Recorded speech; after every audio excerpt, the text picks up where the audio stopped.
All right.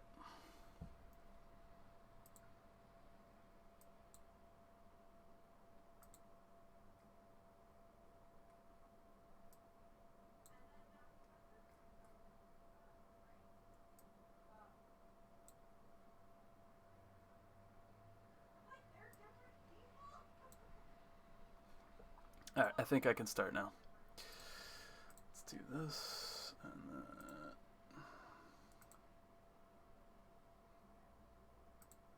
let's transition to that. We're starting. And let's just do a quick check. Can I transition to my computer screen? Great. Let's turn that off.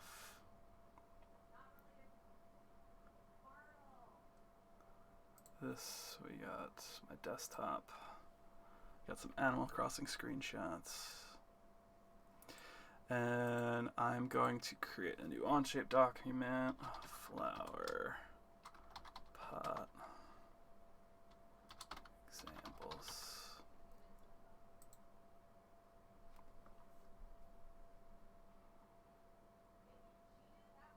Cool. And share, get sharing link, expert, copy. And then I'm going to throw this in the chat. Sweet. So I guess I can start now. Let's look at the desk. So I have some succulents. Succulents are like plants that you see in the window.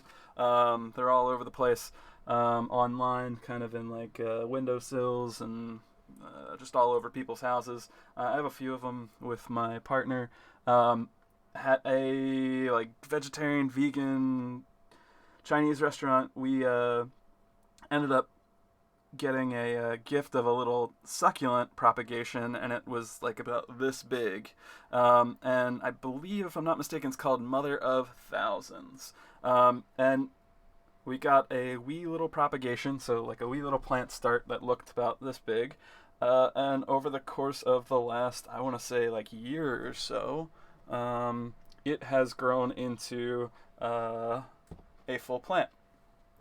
So basically, what happens is along the edges of the leaves, you get these little propagations, and they fall off either because of like a gust of breeze from like the window, or if you touch it, they fall off quite easily. See, like that one just fell off, and they just go into your planter. So over time, what I do is I end up plucking out all these like little propagations, and I've been saving them in a tray. And that little tray right here has a ton of propagations. I probably have like 3 of these trays at this point. I don't know exactly how old these are, but one could guess that like if a really tiny one is fresh, these are maybe like a few months old. If the big plant's like almost a year old now. I just want to adjust my volume to make sure my sound's working in the background. So if we think about our project that we kind of just embarked on, I am asking you to make planners. The planner doesn't have to work with this like Mother of Thousands plant. It can work with any plant we want. Now, if I open this up here, I'm just trying to get my document up, and then if I can get OBS working, let's transition to 3D modeling. I have this Flowerpot Planner Design Challenge. Now, you can work on it in many different ways. However you want to take it on, you can design for the Mother of Thousands. You can design a traditional flower pot, which is like a pot and then a drip plate. Or you can kind of push yourself and figure out like many other designs that exist out there in the world. So if we do like a quick Google search, my favorite is a self-watering planner. If you look here, this is like a glass cup, and then maybe a 3D printed part or a little plastic part that's risen up here. This is basically just a way for you to hold the dirt up in the sky. you are not submersing the dirt in the water, and there's like a little wick to make it so that the water is slowly making its way up into the root system and allowing your plant to get some nutrients and water, whatever you need to survive. I'm going to mute myself, so TJ, just let me know. If you got to go at any point, you got to go, but let me know if my audio dies or whatever. There are other self-watering planters. This is just like a submerged root system in water. There are other things you can do with like 2-liter bottles here. Poke a hole in the cap. Again, there's like a little rope wick. If you look on different websites for 3D printing, one of them is Thingiverse, MakerBot Thingiverse. Their website's been getting a lot better lately. This is one design, the self-watering planter by Parallel Goods. It's been around for like a really long time. It's an insert and a reservoir, so kind of the same idea. You have the pot and then you have a drip plate, but in this case it's called a reservoir. And this one looks pretty sweet. There are a couple different variants of it, and I know some of you may have seen that in my example in that Google slide. Another example that's similar to it is this Campbell Soup Planner. TJ, I know you worked on one of these at some point last week. I believe maybe that's what you linked. I don't know just yet. Basically, this is just like a can of soda or seltzer. This is probably like a regular Campbell Soup size thing. And then let's say this is Progresso right here. It is, again, like an insert that you place into something. These cans are lined with probably some sort of plastic. Most cans are. I forget whether or not it's PETG or whatever it is. Basically, they have a liner on them, so you can put water in them and they won't rust immediately, but over time they'll rust. I thought these were pretty cool just because like they were like some off-the-shelf part as well as a 3D printed part. Now, you can go even further with this. You can kind of make your own custom design. This is a Prusa Printers website. It's just like Thingiverse, except a little bit better. Instead of by MakerBot, it's by Prusa Printers. I like this one just because it's like a design that someone made. It's a Pokemon ball. I have a yellow Game Boy Color, and probably my red edition still works.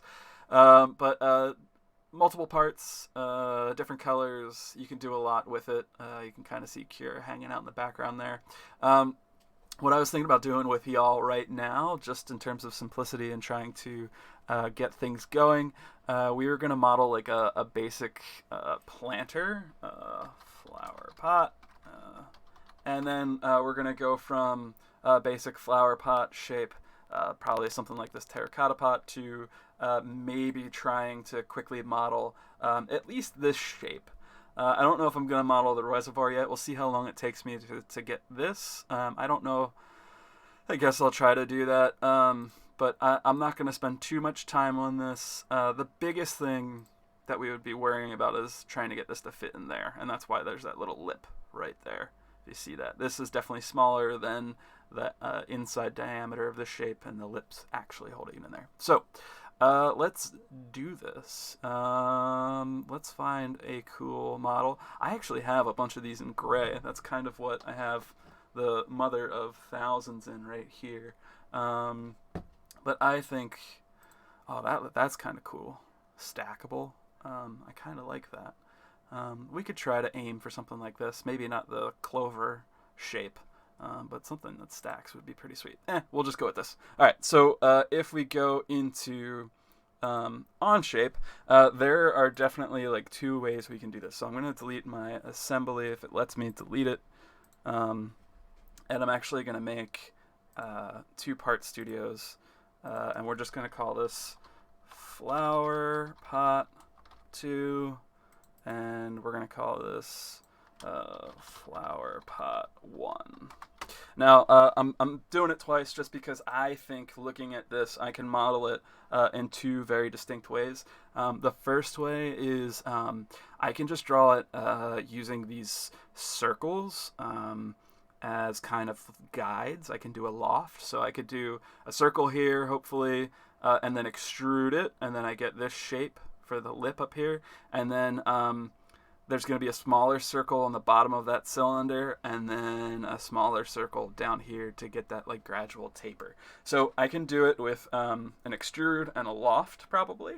And then another way that we could model this, and you would have more flexibility in terms of like what shape you want. So if you wanted it to be like a round shape like that, or stumpy, or a little bit more truncated and skinny like this one, you would have some ability to do that. Or even if you wanted to, like this one has a color change in it, make it so that it was like a layer change, like an indent or something like that. You could do that. Even modeling the drip tray, we could probably figure out. That we would be using a profile and a revolve. So we're going to start, let me go back to this. With this, I said we're going to make a circle, extrude, loft. We might even be able to use 3 lofts, but we'll get that going. I am going to start with turning off my front and right. We're going to work from the top plane. What I may actually do is work from the bottom up, just to keep things simple. So we're going to start at the base of the flower pot. Now, if I go in and I hit sketch and then hit top, I am creating a sketch on that top view right there. I am going to create a circle, and I'm not going to care about dimensions just yet. I should actually switch my units into millimeters. I'm on my personal Onshape account right now, so my units are not set to metric. So I made that circle right there. Now what I should be able to do is I'm going to make a plane, and I'm going to make it an offset plane. Now all I'm going to do is just have it rise up a fair amount. I'm going to say 50 millimeters is probably cool. My printer right now is really small. Hey Dan, how's it going? And I am going to make another circle. So easiest way, sketch, plane 2. Just get some sort of like reference on there. My favorite tool, use project. I'm just going to use project my circle on there. Now that I have these 2 circles, I need a second circle. So I'm going to make a bigger circle up here. Not going to make it too much bigger, but we'll put it there. It's blue. It means that we can actually change it. It's not locked in like this black circle, which I use projected up. And I'm going to hit check. This tool right here, I haven't used it in a while, so there's a chance it's not going to work the first time. It's called Loft. Basically, what it should do is make a shape between 2 elements. So I have those 2 circles kind of stacked on top of each other. Thankfully, I have that plane offsetting it. If I click Loft, I click my top circle, click my bottom circle. Will it let me do it? No. Okay. Let's look here. Loft. Let's do this. I may have to delete that top circle. Let's just go into sketch, delete because I have that center point. Oh, goodness.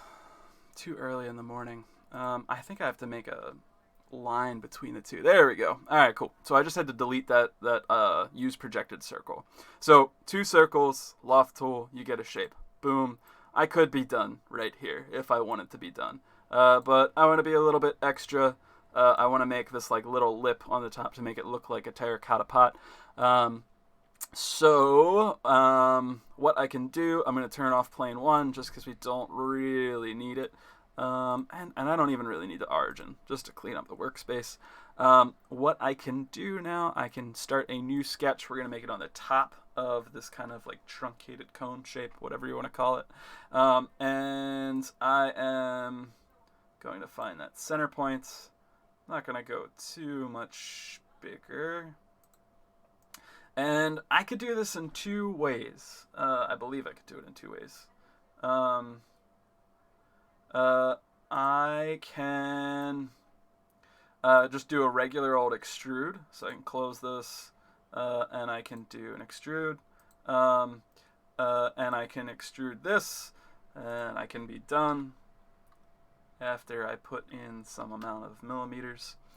Let's do 15, that looks nicer. The other thing I could do, if I don't really like this shape, and I want it to be kind of more similar to that because there's still some amount of taper there, I could have used another loft. I'm not going to do that. Now what I need to work on is making it so that this thing's actually printable. If I look at it, it's kind of hard to see, and I don't feel like making it see-through. This seam right here is the only contact point between this top piece and this bottom piece. If I were to just try and print it, it would fail. What I need to do is go back into sketch 1, and I should ideally make like a second circle in here.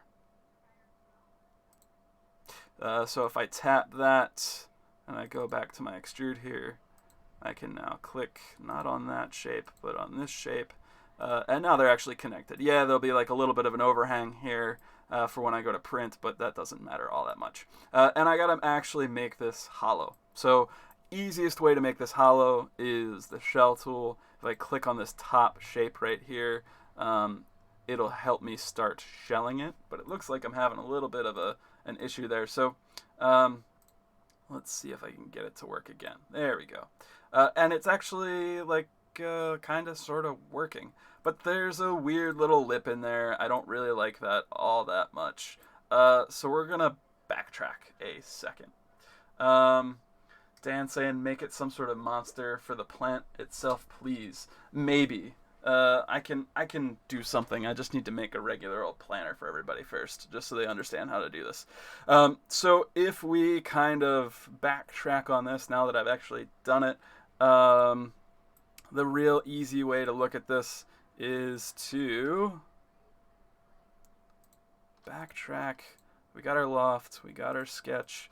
Let's make it so that in extrude 1, we're actually extruding everything.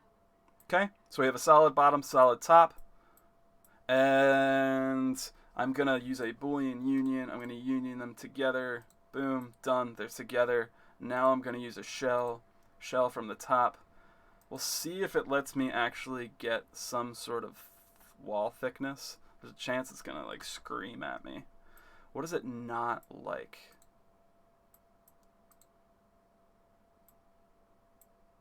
Doesn't like everything.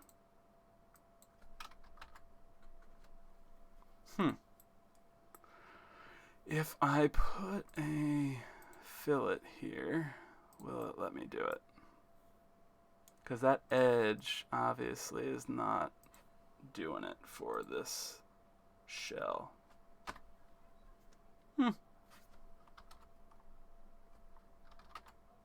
It doesn't like that at all. That's the easiest way to do it, though. I guess it just doesn't like it. Let's remove this fillet. Let's look at this shell again. Bring it up to 10. Nope. Flip it. Nope. Alright, so we're going to delete. And we'll go back.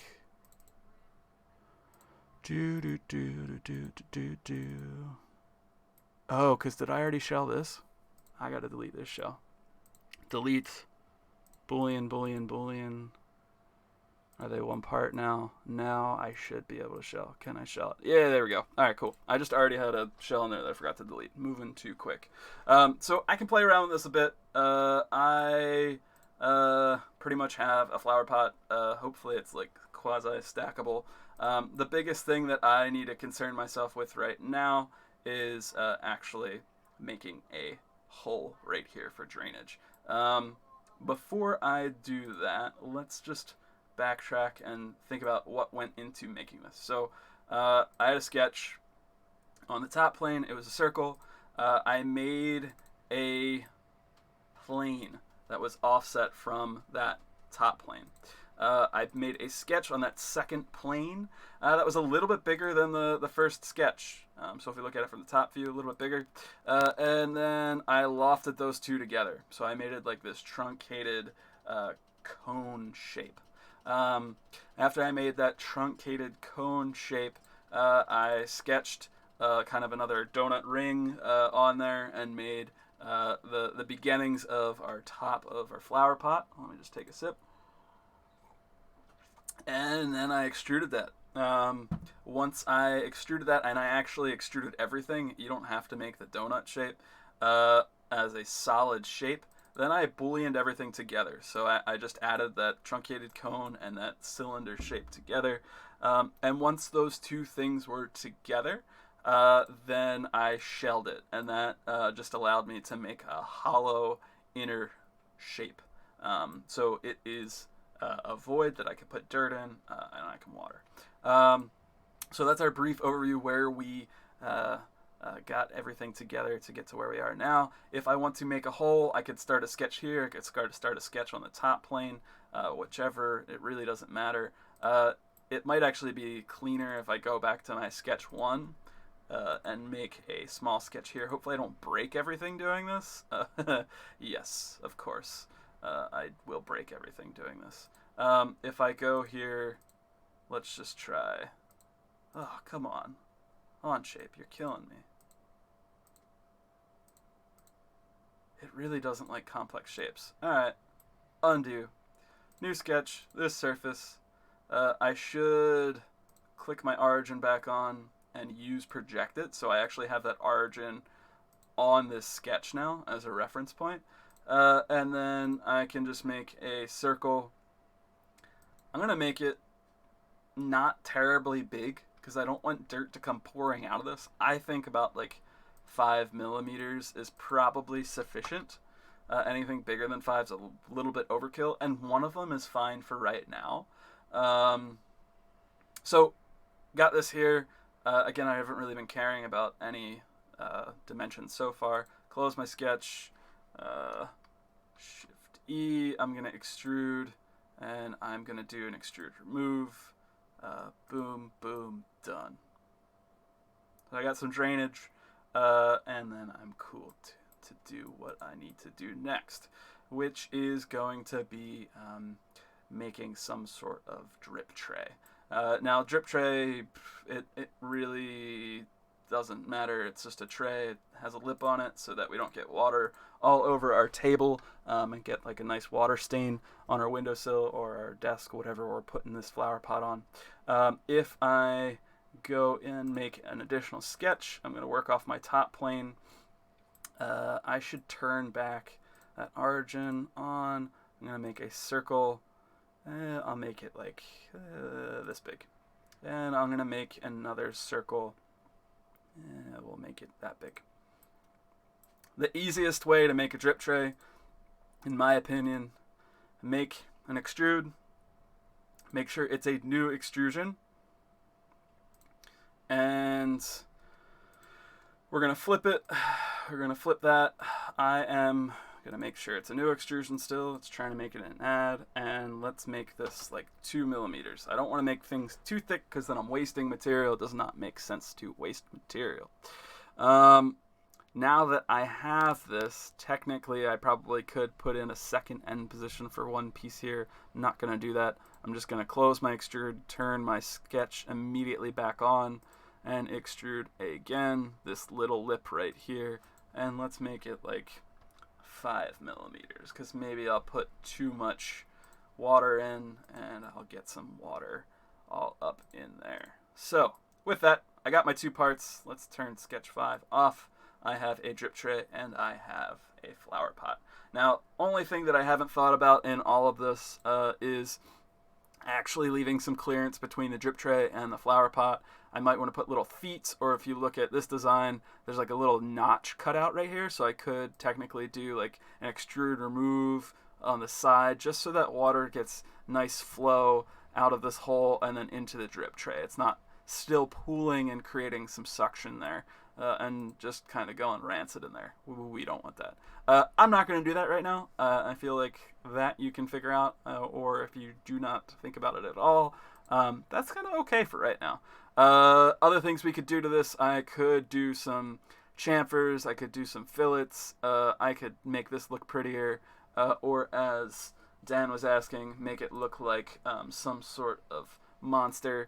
I could 100% do that.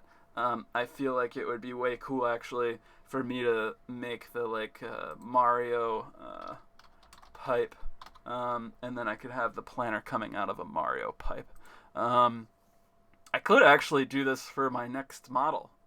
That's not terribly difficult.